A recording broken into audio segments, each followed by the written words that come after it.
Hi guys! Magandang gabi! Welcome back po dito sa Gandara SRU channel for showbiz update.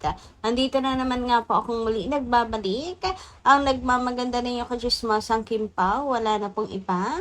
Ang lukarat na si Gandara SRU upang maghatid sa inyo ng latest update and fresh happenings patungkol kina Kim Chiu and Paula Avellino. And para nga po sa gabing ito, ang pangmalakasan pong ayuda ang ating pag-uusapan ng Kim Pao na talaga naman pong nakapagpabulabog sa gabi ng lahat. Huy, grabe naman ngayon. Pero bago po ang lahat sa mga hindi pa nakaka-subscribe sa ating channel, maaari lamang na pindutin po din yung subscribe button at notification bell natin na nariyan sa baba upang kayo maging updated at ma-notify tuwing may bago po tayong chika at balita hinggil sa Kim Pao. Basta mga balita na may kinalaman, kina Kim Chiu and Paula Avellino, sagot na po natin yan. And nais din po natin magpasalamat sa atin pong mga taga-subaybay na lagi pong dyan nakatutok at taga-abang sa atin pong mga daily updates. So, narito nga ang ilan sa mga napili nating basahin, komento ngayong gabi ito. Shout out po at magandang gabi. Ginang Edit na Donsa. Shout out sa inyo. Sabi niya, kung hindi dahil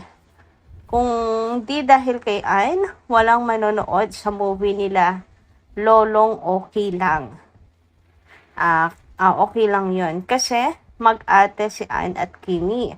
Mahal nila si Ayn sa Showtime. Pero kung iba ang partner ni Lolo sa movie, nila, sigurado bagsak ang kita. Pasalamat na lang si Lolong kasi may Ann Curtis pa na aming nirerespeto. Yung eco bag na bastos, tandang wala lang. Mga basher, huwag nyong laitin ang Kim Pao. Baka sa inyo din mapunta ang nilalait nyo. Pag-inggit pikit, si Bata. So, ayan. Bis sa first week po ng movie, di umano, ay malaki po ang kinita at ngayon ay 100 million ang araw po, etc. And ayan nga po ang pinagyayabang ng mga bashers sa mga namuna na Kim Pao fans kay Echo sa kanya pong wala lang viral sa social media or sa Showtime. Paano ba naman kasi hindi daw effective ang boycott ng Kim Pao fans kasi wala yung nagawa dahil mataas daw ang kita ng movie ni Echo nga at ni Ann, etc. Ganyan. Yan yung mga sinisay nila kasi para bang ini-invalidate nila yung feelings ng Kim Pao fans. Wala naman siguro silang karapatan, di ba, para questionin yung naramdaman ng fans. Sa mahal po nila si Kim, bakit sila nagkaganyan?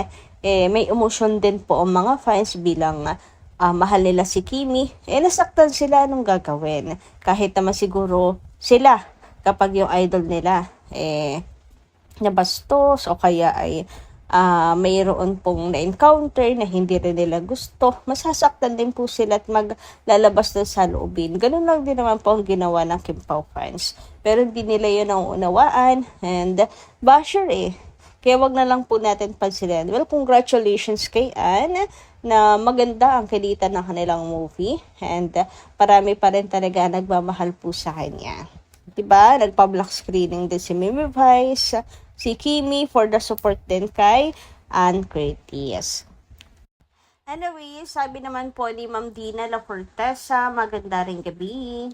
No, hindi ko gusto Kim at Sam project. Gaya ng iba si Paolo. Gaya si Paolo, i-partner sa iba. Mas okay na si Coco Martin kaysa Sam. Dati nang may chemistry si Kim at Coco. Maraming Kim Pao fans pa rin nanood dahil hindi nila pinabayaan si Ann Curtis. Fans ni Vice, ganda nanood because of Ann Curtis. Kung si Jericho lang at wala si Ann, bluff si Jericho. Ang dami nga sumuporta, no? kay Ann Curtis sa kanya pong project na to. And mabenta ngayon si Ann, di pa kakatapos lang din po ng kanyang series po ba yung ginawa niya with Joshua Garcia. Tapos, eto naman ngayon with Echo. Pero, ayun nga, most of the comment ng mga Kimpaw fans, most of the viewers ay hatak ni Ann Curtis. Kay Echo tahimik naman. Well, hayaan na po natin. Tapusin na lang natin siguro at huwag na lang pag-usapan ang tungkol kay Echo. Kasi iba na babadtrip talaga kapag naririnig na naman si ang pangalan ni Echo, kapag natatopic na naman. Kasi nga, yan yung naging issue nila kay MJ na, ano ba yan? Ginagamit pa si Echo, ginagamit pa si Kim para ma-promote ang movie. Yung iba ayaw na magagamit pa ang pangalan ni Kim. Lalo na kung kay Echo. Kasi nga, nasaktan sila sa naging pakikitungo ni Echo kay Kim sa Showtime. Parang nanibago sila. Samantala, ayun naman po kay Joseph Chanel Regine. Maganda rin gabi. Ma'am, ganda rin SRU. Ako naman, etong 2026, marami pa rin na pasaway sa buhay. Ayaw manahimik. Basta ako, Ma'am Ganda rin SRU, Kimpaw lang talaga ako. At, itaga ko talaga ito sa pinakamalaking bato sa buong mundo. Kasi mahal na mahal ko talaga ang ating lovely Kimpaw. Kayo rin, Ma'am Gandara SRU. Wow, thank you so much, Ma'am, sa pagmamahal. Ayan, at sa lahat ng ating kakimpaw sa buhay sa buong mundo. Solid na solid, pangako ko ito sa buong buhay ko. At wala nang iba. I love you, Ma'am Gandara sa iyo. Good night and sweet dreams. God bless you, anak. Ma'am Gandara sa iyo. Kasama po ang buong pamilya niyo po. Mwah. Thank you so much po sa pagmamahal, Ma'am Joseph Chanel Regine. Ano po ba yung real name niyo, Ma'am? Paki-comment na nga lang dyan sa baba para ma-address ko kayo ng maayos. Ano po? Anyway, ayun na nga. Tuwing nababasa ko yung comment, yung nararamdaman ko yung pagmamahal po ninyo. And ganun din po sa Kimpaw at atin pong mga ka-Kimpaw fans. Pero totoo, 2026 na pero marami pa rin po talaga mga pasaway at mga bashers. Ayaw pong manahimik na lamang sa isang tabi. Siguro hindi sila mapakali hanggat wala silang nakikita. Meron nga pong updated pa sa ticket ng Kimpaw. Grabe itong mga bashers. Harap natatukan yung kanilang idol. Ay hindi. Pati po itong tickets ng Kimpaw World Tour. Updated din sila taga-abang.